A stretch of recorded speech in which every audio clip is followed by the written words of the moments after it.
Bem-vindo ao podcast A Bíblia Nossa de Cada Dia, onde mergulhamos nas Escrituras Sagradas, capítulo por capítulo, para encontrar sabedoria, orientação e inspiração para nossas vidas. Juntos exploraremos as histórias, os ensinamentos e os temas profundos da Bíblia, descobrindo como a palavra de Deus pode nos transformar e nos ajudar a viver uma vida plena e significativa. Prepare-se para uma jornada de fé, conhecimento e crescimento espiritual.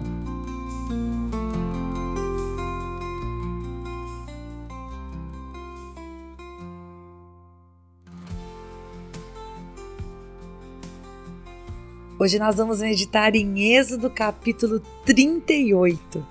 E esse capítulo começa nos falando de móveis que seriam revestidos de bronze. Sim, vai falar sobre o altar do holocausto e vai falar também sobre a bacia de bronze. Além do que, vai falar para nós a respeito do átrio e do cortinado que seriam construídos. Falando inclusive dos utensílios do altar, vai falar para a gente dos recipientes para recolher as cinzas, das pás, das bacias, dos garfos.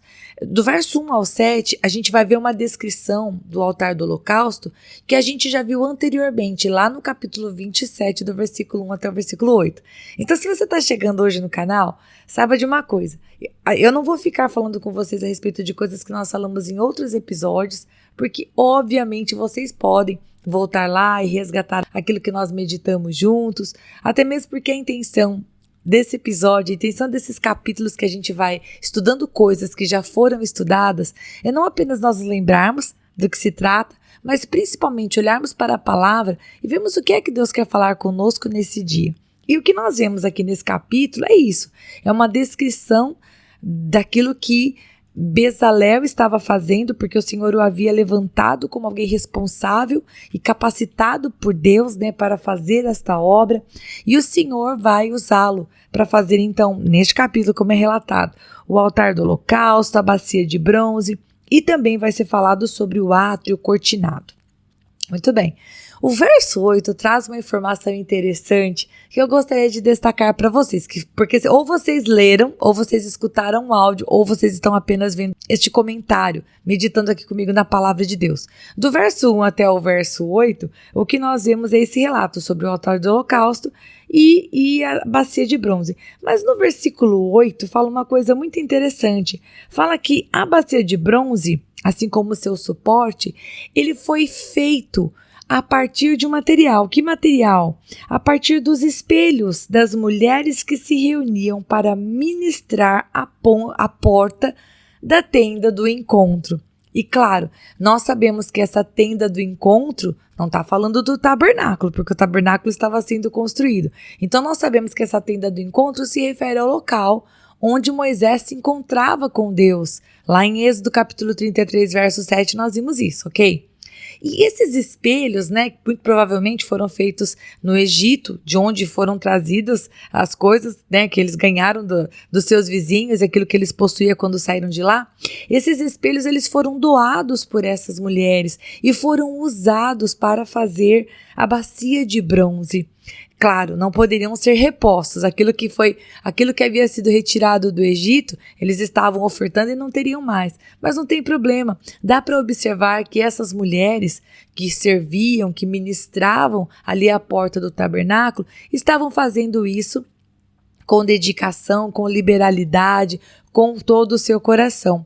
Inclusive, um comentarista bíblico chamado Charles Ryer, eu acho que é assim que pronuncia o nome dele, diz que talvez essas mulheres elas ministrassem, elas servissem ali na pando, cuidando daquele lugar, o lugar onde Moisés se sentava um pouco mais afastado do arraial, para falar com Deus, onde o povo também ia para consultar, para falar com ele. E Josué estava sempre à porta. Mas eu achei interessante o autor de Êxodo mencionar que essas mulheres, elas ofertaram dos seus espelhos para a construção dessa bacia de bronze. Veja que Deus permitiu que isso estivesse relatado para que se chegasse até nós, para que soubéssemos que homens e mulheres ofertaram, contribuíram com o que tinham para a construção do tabernáculo, desse lugar de adoração ao Senhor. E do verso 9 ao verso 20, nós vamos ver uma descrição do quê? do átrio, das cortinas com seus ganchos e as vigas de prata, as suas bases de bronze. E eu estava lendo um comentário que diz que esse bronze muito provavelmente era o cobre, né? Que era um material um pouco menos nobre. E tudo isso, gente, essa mesma descrição, a gente pode ver de maneira detalhada lá no capítulo 27, do verso 9 ao verso 19. Então eu não vou me aprofundar na explicação disso, mas apenas mencionar que sim, nesse capítulo é falado novamente a respeito de cada uma dessas partes, das vigas, dos ganchos, dos apoios, o que era feito de bronze, o que era feito de prata, o material dessas cortinas, e nós vemos inclusive o cuidado, o quanto tudo era feito com muito esmero, muito cuidado. Deus planejou para que fosse feito de maneira bela e assim os homens executaram.